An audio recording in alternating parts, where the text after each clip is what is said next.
welcome to one of the irregular midweek miniatures rambles with me, Dakiyan. In focus here, we have three of the three nicer miniatures I painted this week, this half week, so to speak. I also did a lot of speed painting, but you'll see those in a moment. What's here is the remainder of the Harrison Harwood miniatures I prepped. Here is a, I think this guy is supposed to be a vampire from Harrison Miniatures. He's not. He doesn't have to be a vampire. He can be something else. His face is so hidden that you can't really see it. He's got some sort of glasses on. Painted him with red hair, just to be different, just to stand out somehow against all the gray of the coat and the hat. And his gloves are sort of a dun color, and not sure if you can tell, but they're sort of like Batman gloves. They're gloves with fringes on them. I think that's what they're supposed to be. Yeah. And so we have these from Harwood Hobbies, which are a female villager and the same girl turned into a vampire. Now, I had some trouble. I'm not sure how much you can see of it. We'll see when I watch this video back, but I had trouble with the skin tones on these. In close-up, they probably don't look all that great because there's too many different layers caked on top of each other. But yeah, the clothing I feel I succeeded with somewhat. They're nice enough. And I should talk about, I mentioned on Monday that this would be probably my last midweek ramble for a while because I'm getting back to work. I might do one next week, possibly somewhere around Thursday, Friday next week. You might see an extra, but that will be the last one for the summer if it happens at all. Because I am going to get back to a daily schedule where there is not so much time. I won't be able to paint full time anymore. Anyway, let's look at some zombies. So welcome to The Walking Dead. This is a bucket load of zombies. These are all by Otherworld Miniatures. I don't think I have time to show them all to you individually because that would take forever. But I'll just zoom in on some of them.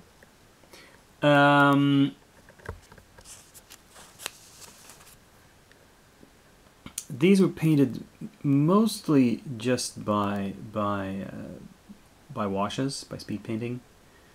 A little bit of highlighting, and of course adding details such as the splashes of blood here and there. But you know, for things like these rotting undead, I feel comfortable using speedy techniques. They have a lot of little gribbly detail on them that is like lots of holes in their garments and like the scraps of flesh are sort of have a lot of how shall I put it, texture to it to make it seem like it's decaying, and that's something that's hard to pick out with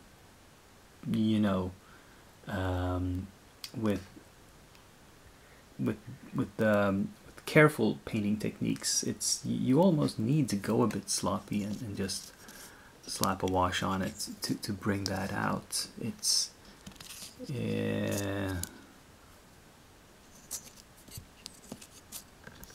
to me that's the only way to do it that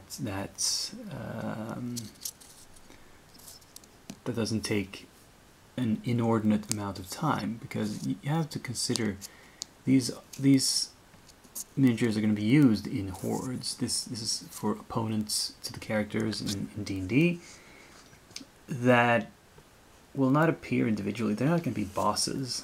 They're going to be mooks. You know, just waves and waves of them. So they don't need to be that detailed.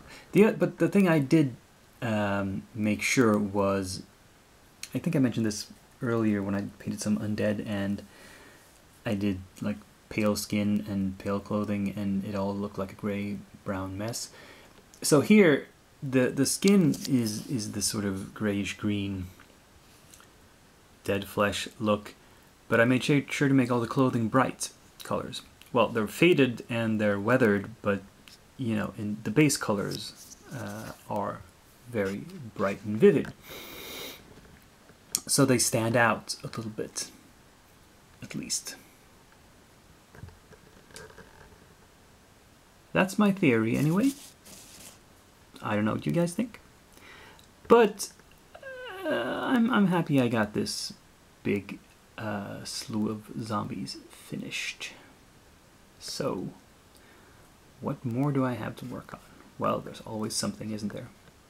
Let's see. Stuff that's furthest along in prep are the remainder of my Otherworld miniatures. And this is the vampire.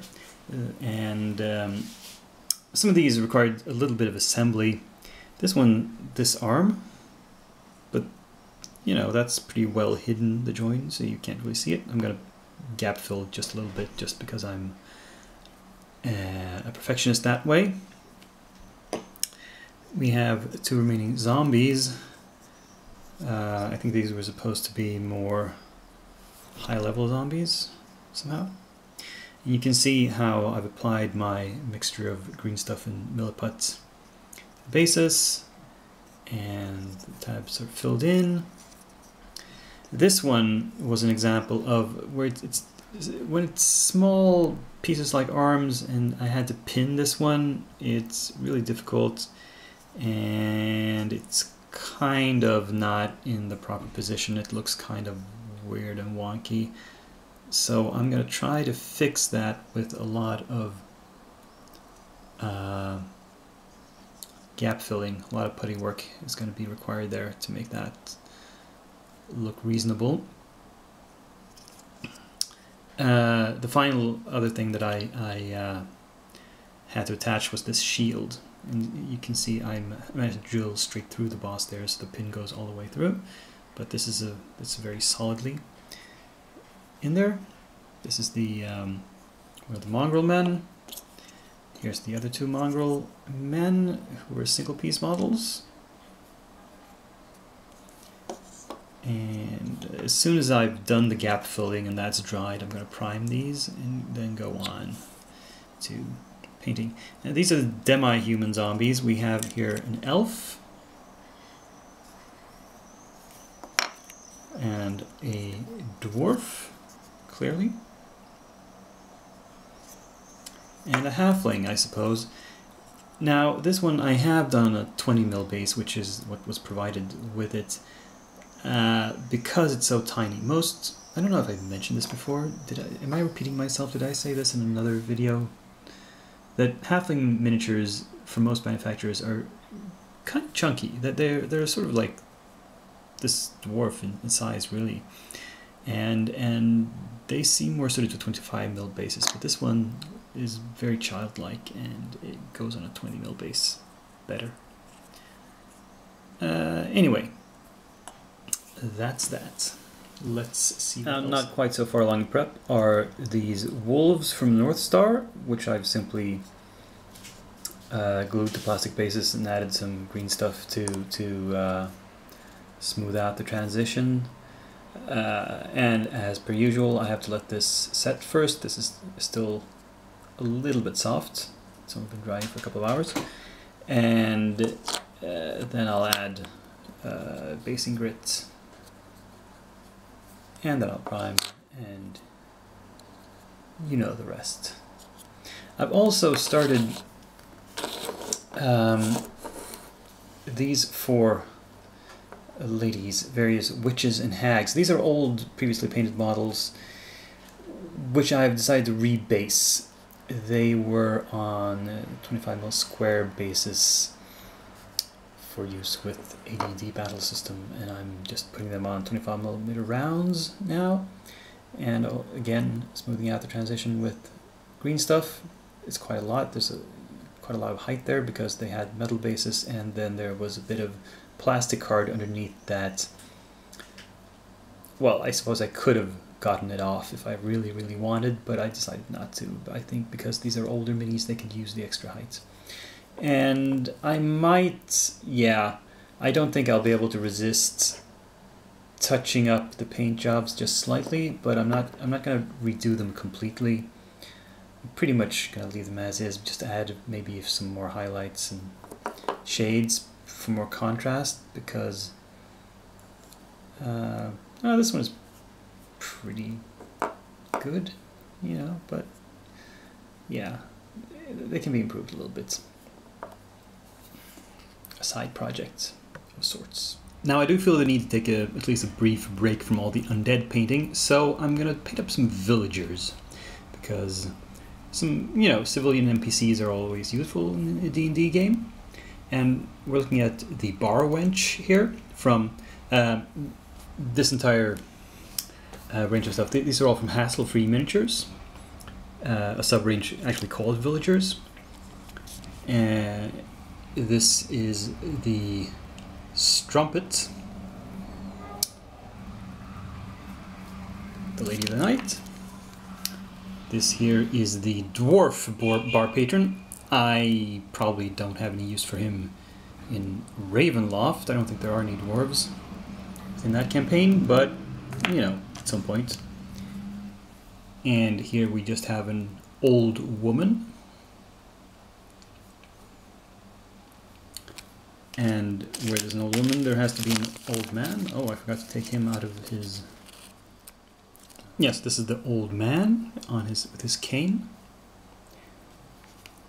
And a pain in his back. If there's a bar wench, there has to be a bar man. This is the guy behind the bar, I suppose. Serving up the ales. Big tankard. And any inn worth its name needs a minstrel. Bard who is keeping everybody entertained.